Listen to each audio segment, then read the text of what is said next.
Today, we'll review a news article about an important political meeting in Washington between Donald Trump and Volodymyr Zelensky. And from this, you'll improve all areas of your fluency. Welcome back to JForrest English. Of course, I'm Jennifer. Now let's get started. Our headline, Trump-Zelensky meeting paves the way for Ukraine's security guarantees. So in this case, Trump-Zelensky is being used as an adjective to describe the meeting. Now, in a headline, we often omit auxiliary verbs or articles, but meeting is a singular countable noun. So you would say the meeting, the Trump-Zelensky meeting. So it tells you what type of meeting. And notice this, to pave the way for something. So something, in this case, the meeting, provides the conditions or the opportunity for something else to happen. That's the idiom to pave the way. And the something else is security guarantees for Ukraine. Let's review these two examples. Learning English paved the way. So your verb is pave. So this is conjugated in the past simple. Paved the way for, and then something. My management role, my promotion, my international career, whatever it might be. So Fluent English here, this is the noun form. Everything else is the same. And learning English, this is the verb form. And notice you can start with your gerund verb, your verb in ing, or you can start with the noun. English, what type of English? Fluent English paved the way. So if you're learning English because it's paving the way for more opportunities, put that's right, put that's right in the comments. And don't worry about taking these notes. I summarize everything in a free lesson PDF. You can find the link in the description. Now let's learn about this meeting. President Trump, Ukrainian President Volodymyr Zelensky, and a group of European leaders sounded upbeat during a White House meeting Monday. Okay, they sounded upbeat.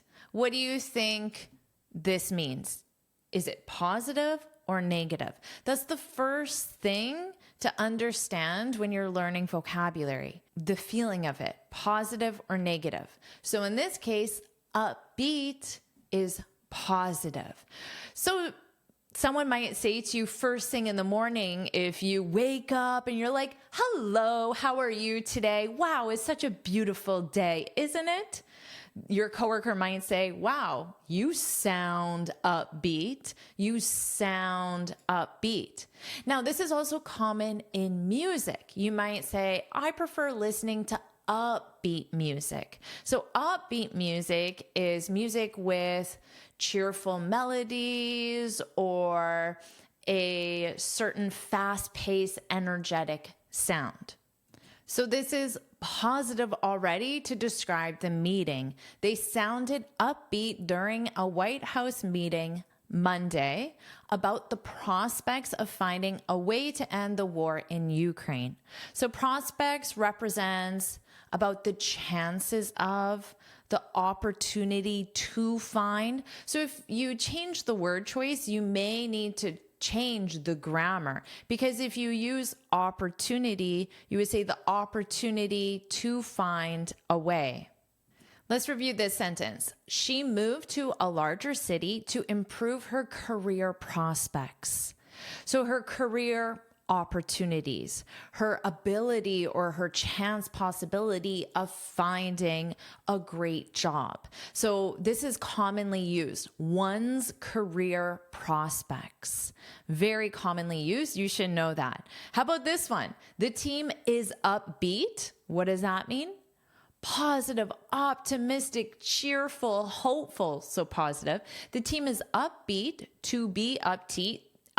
The team is conjugated as third person singular. It's a collective noun. The team is upbeat about their prospects of winning the championship. That's a great sentence as well. So prospects represents their chance, the possibility, the opportunity. Are you enjoying this lesson? If you are, then I want to tell you about the Finally Fluent Academy. This is my premium training program where we study native English speakers from TV, movies, YouTube, and the news so you can improve your listening skills of fast English, expand your vocabulary with natural expressions, and learn advanced grammar easily. Plus, you'll have me as your personal coach. You can look in the description for the link to learn more, or you can go to my website and click on Finally Fluent Academy. Now let's continue with our lesson. Trump and the leaders urged Zelensky. So the verb is to urge. Listen to that pronunciation, urge. So this beginning part, you don't really hear the vowel, you just hear the R sound. Urged, urged, d. So this ed is pronounced as a soft d. Urged Zelensky. Urged Zelensky. So when you're combining it with a word after, then this d is going to be very soft. Urge Zelensky. And to urge someone to do something. That's the sentence structure. So someone urges someone to do something. Means they strongly recommend. They strongly encourage. They strongly suggest. Here's an excellent example. Jennifer urged her students because someone urges someone else to do something, infinitive. Jennifer urged her students to write practice exercises with all the new vocabulary from this lesson. So maybe instead of, I could say practice sentences. So take the verb urge and write a sentence to practice. Change the verb conjugation. This is the past simple. Why don't you put it in a different verb tense as well? That's how you're going to permanently remember all this information. I urge you to do that. Please do. Trump and the leaders urged Zelensky and Russian President Vladimir Putin to begin in-person negotiations. So to begin negotiations. This is a something. You can negotiate, which is the verb. So here you could say to negotiate, but negotiations is a something. It's the noun. And in person is the adjective to describe the noun. And of course, it means face to face. So when you are physically in the same room, it's not virtual or it's not on the phone. It's physically in the same room. Given how frequent it is to have virtual meetings, it's a very common question right now. Did you meet in person? Did you meet in person? Notice here, there's no hyphen between it because it's not an adjective. The adjective form would have an hyphen. That's just a spelling, the correct spelling, but it doesn't affect pronunciation. So you can say, did you have an in-person meeting? Okay, because did you have a meeting?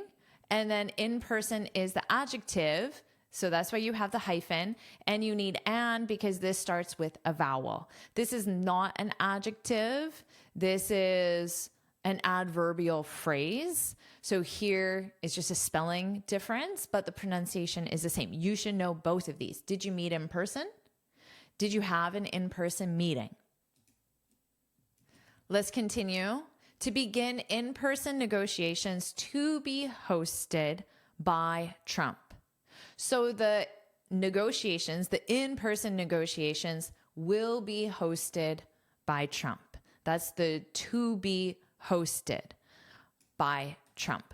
Zelensky quickly agreed, but Russia was non-committal. So non-committal, notice you need the verb to be non-committal. Well, can you, even if you're not familiar with this word, you may be able to take a word from here because you see the word commit. And if you commit to something, you say, yes, I will.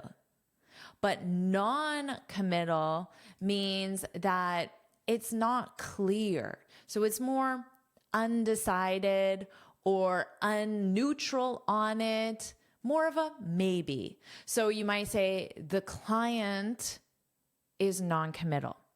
We've discussed the project many times. We've shared the budget, the timeline, but the client is non-committal. This means the client will not say yes, but also the client will not say no. So it's that awkward middle ground where you don't know. It's not clear what the person's opinion or decision is. Let's continue. For months. So the second I see this, without even reading anything more, I know what the verb tense will be. The time reference tells you what the verb tense. If it were yesterday, I know what the verb tense would be. If it's usually, frequently, I know what the verb tense is. So you need to look for these keywords because they give so much information. So what's the verb tense? For months, Zelensky has been pushing. So it's either going to be the present perfect or the present perfect continuous. Sometimes it's the present perfect because it's a state of verb. It can't be formed in the ing, or there are certain verbs that can be in both present perfect or present perfect continuous with no difference in meaning. Has been pushing to meet Putin because the action started in the past months ago, which could be 3 months, 4 months, 20 months. We don't know. Months ago, and it continues until now. Has been pushing to do something. Has been pushing to meet Putin. So if you push to do something, it means that you want it to happen and you keep taking action to make it happen. So maybe Zelensky's office, his representatives, send messages to Russia every week saying, let's meet, or being public about how he wants to meet, doing something to try to cause the action. Let's review this example. My team has been pushing me. So in this case, pushing someone to do something. Because if it's my team has been pushing to cancel the staff meeting, it sounds like the action is coming onto itself being the team, but you want to specify someone else. You need to make that clear. My team, which is conjugated as third person singular, it has been pushing me. It started in the past and continues until now to cancel the staff meeting on Friday afternoons, because who wants a recurring staff meeting on Friday afternoons? Nobody. That's why they've been pushing me, trying hard to achieve this. So Zelensky has been pushing to meet Putin. Moscow has repeatedly turned down the idea. So if you turn down something, in this case, the idea of a Putin-Zelensky sit-down. So again, this functions as an adjective. This article is with the noun, a sit-down. This is a meeting. So the word sit down just represents a meeting, but it sounds like an in-person meeting because you would sit down together on a couch or across from each other. So that represents a meeting. So if someone says, oh, let's have a sit down, it's just another way of saying, let's have a meeting. But because it's a noun, you need this article, and then this functions as an adjective. And of course, to turn down means to decline, to say no to something. You can turn down an idea. You can turn down an invitation as well. If you turn down a person, it means that maybe someone asked you out, which means they want to have dinner with you romantically, but you turn them down. You said no. You declined their invitation to go for a romantic dinner, to go out with that person. Let's continue. Trump and Zelensky struck a warmer tone. So in this case, to strike a warmer tone means that they achieved a friendlier atmosphere or conversation. Tone represents, was it upbeat? Was it tense? Was it awkward? So the atmosphere, the feeling, the mood, that would be the word tone. And of course, warmer makes it sound more positive. And again, struck sounds like achieved. They were able to do it. Then during a previous Oval Office encounter, so encounter represents they met each other, which devolved into, so this is another way of saying progressively became. So it became, but over a period of time. So slowly or progressively, continuously became a televised showdown that alarmed European allies. Maybe you remember the last time that Trump and Zelensky met. The tone was not upbeat. So in this one, they're making that comparison. They struck a warmer tone. And often you can tell the meaning of a word just from context. So even if you didn't know what showdown meant, you may understand from context that it's a confrontation or a conflict. So you can imagine it was televised, so it was on TV, that's televised. We could watch it as the public, and Zelensky is upset and talking, Trump is upset and talking, and it gets louder and angrier. That's a showdown. They both have their opinion and they're not going to budge. This happens in everyday life, in families, friends, and of course at work as well. So you can say, oh no, both Javier and Eve are attending the meeting. And maybe these two people don't see eye to eye. They have a very different opinion and they're strong in their opinion. So you might say, I bet there will be a showdown. And this means I bet there will be a conflict. I bet they will argue. I bet they will yell at each other. Something negative, a showdown. Let's continue. The Trump administration has recently expressed support for security guarantees to prevent Russia from attacking again. So for security guarantees, this was in the headline as well. Here, guarantees is a noun.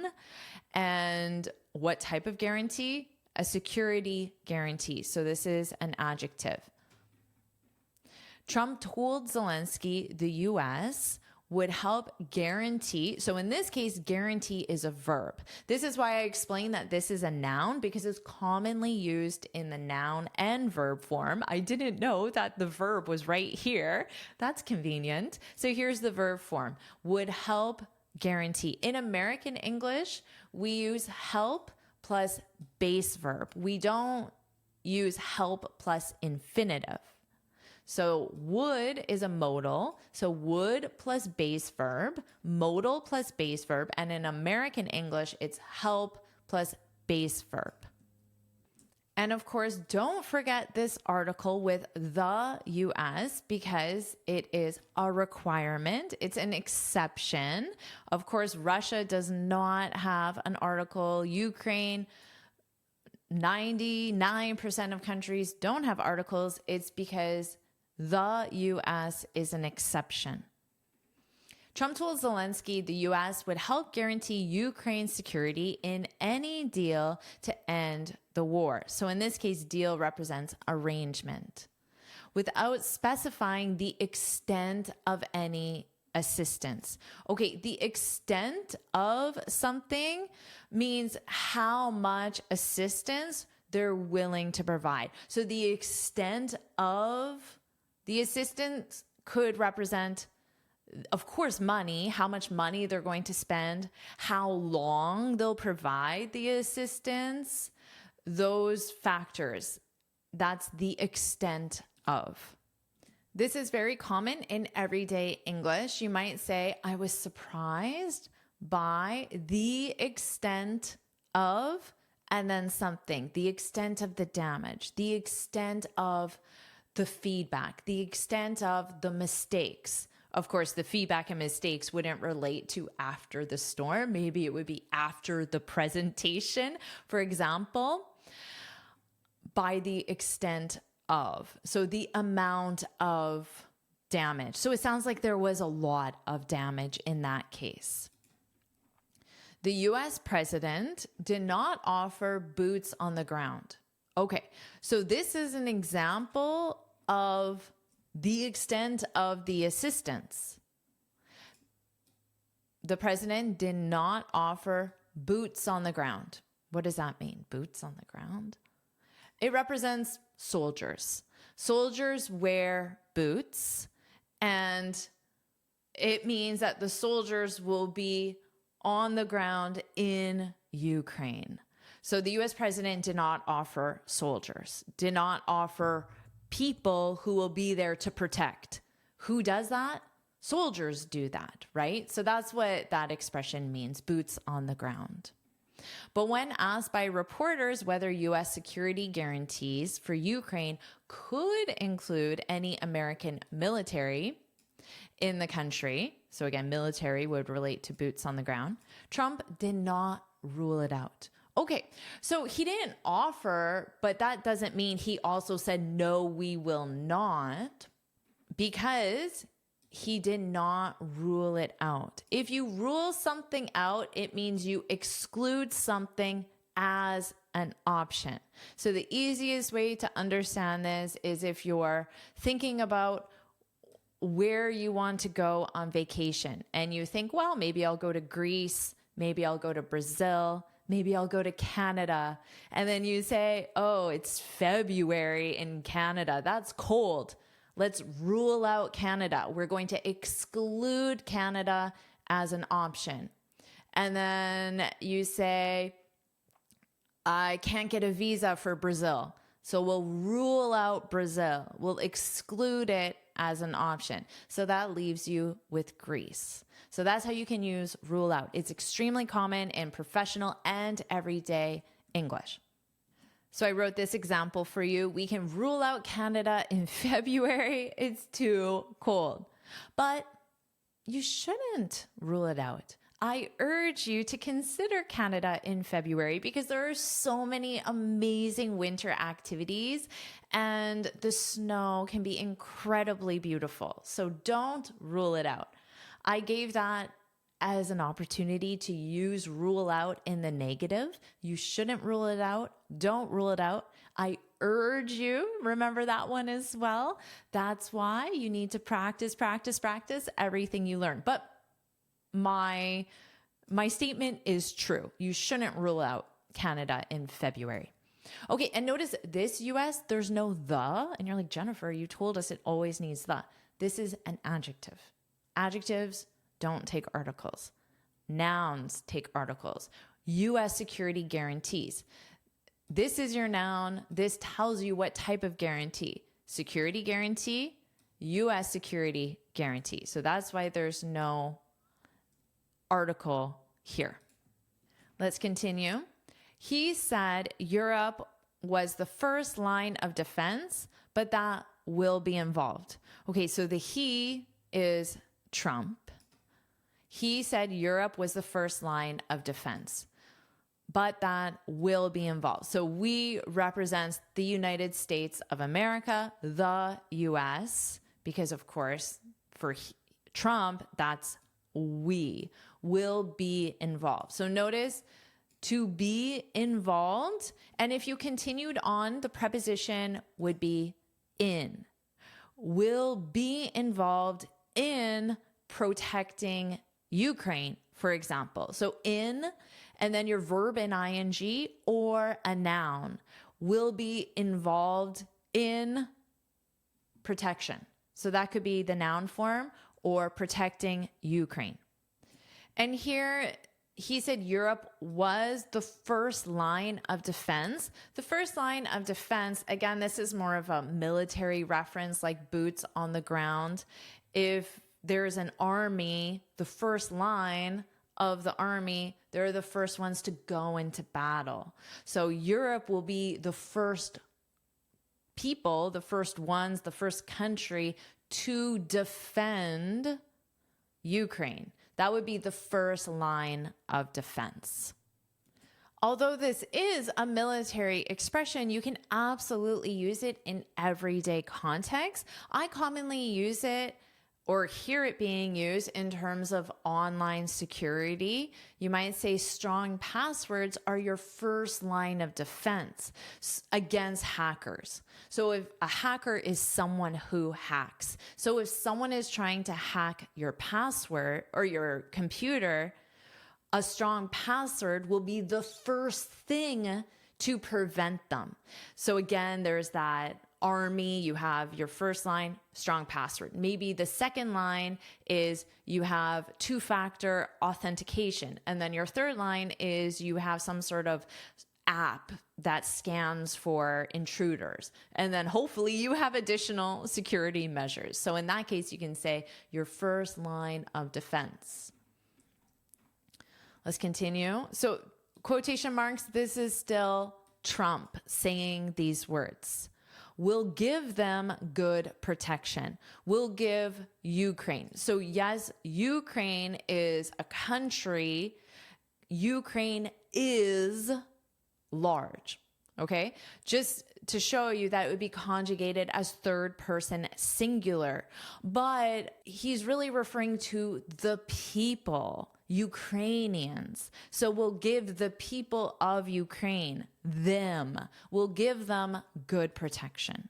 The president said at one point, this is the most decisive Trump has ever sounded. So in this case, decisive, you can think of this as maybe not the pure opposite, but related to non-committal. Because if you're non-committal, remember, you're undecided. You're unwilling to say yes or no. You're just sitting in that maybe, or you haven't replied. But decisive means that you state your opinion, your preference, your decision clearly and strongly. That would be decisive. And remember I said it's not the opposite, but it's related to, because the true opposite of decisive is indecisive. She's so indecisive. She just will not make a decision. She's so decisive. She makes decisions quickly and she's firm in her decision, which means when she says yes, or she says that's a good idea, she sticks with it. She doesn't change her mind an hour later or the next day. This is the most decisive Trump has ever sounded on the issue of security guarantees, which are generally seen as paramount. So this represents the security guarantees, which are generally seen as paramount, the most important thing, paramount to any sort of deal with Russia. So you can say security guarantees are paramount, Let's review this example. Learning English is paramount for my career. So it's the highest importance or the highest priority. Of course, you have other things you want to learn or other skills you want to improve, but this is the highest importance. It's paramount. Learning English is paramount for my career. Strong communication skills are my first line of defense against layoffs. So as you're practicing, because I urge you to practice, take multiple words or expressions you learn and try to use them together. So strong communication skills, they are my first line of defense against layoffs. So layoffs, this is when your company doesn't have the money to pay employees, so they have to to lay them off. They lose their job permanently, but it's because the company doesn't have money. But when the company is deciding who to keep and who to let go, they'll look at strong communication skills. So that's how you'll be protected, your first line of defense. And that's the end of the article. So what I'll do now is I'll read the article from start to finish, and you can focus on my pronunciation. Trump-Zelensky meeting paves the way for Ukraine security guarantees. President Trump, Ukrainian President Volodymyr Zelensky, and a group of European leaders sounded upbeat during a White House meeting Monday about the prospects of finding a way to end the war in Ukraine. Trump and the leaders urged Zelensky and Russian President Vladimir Putin to begin in-person negotiations to be hosted by Trump. Zelensky quickly agreed, but Russia was non-committal. For months, Zelensky has been pushing to meet Putin. Moscow has repeatedly turned down the idea of a Putin-Zelensky sit-down. Trump and Zelensky struck a warmer tone than during a previous Oval Office encounter, which devolved into a televised showdown that alarmed European allies. The Trump administration has recently expressed support for security guarantees to prevent Russia from attacking again. Trump told Zelensky the U.S. would help guarantee Ukraine's security in any deal to end the war, without specifying the extent of any assistance. The U.S. president did not offer boots on the ground, but when asked by reporters whether U.S. security guarantees for Ukraine could include any American military in the country, Trump did not rule it out. He said Europe was the first line of defense, but that will be involved. We'll give them good protection, the president said at one point. This is the most decisive Trump has ever sounded on the issue of security guarantees, which are generally seen as paramount to any sort of deal with Russia. Do you want to keep learning English with the news? If you do, put let's go, put let's go in the comments. And of course, make sure you like this lesson, share it with your friends, and subscribe so you're notified every time I post a new lesson. And you can get this free speaking guide where I share 6 tips on how to speak English fluently and confidently. You can click here to download it or look for the link in the description. And here's another lesson I know you'll love. Watch it now.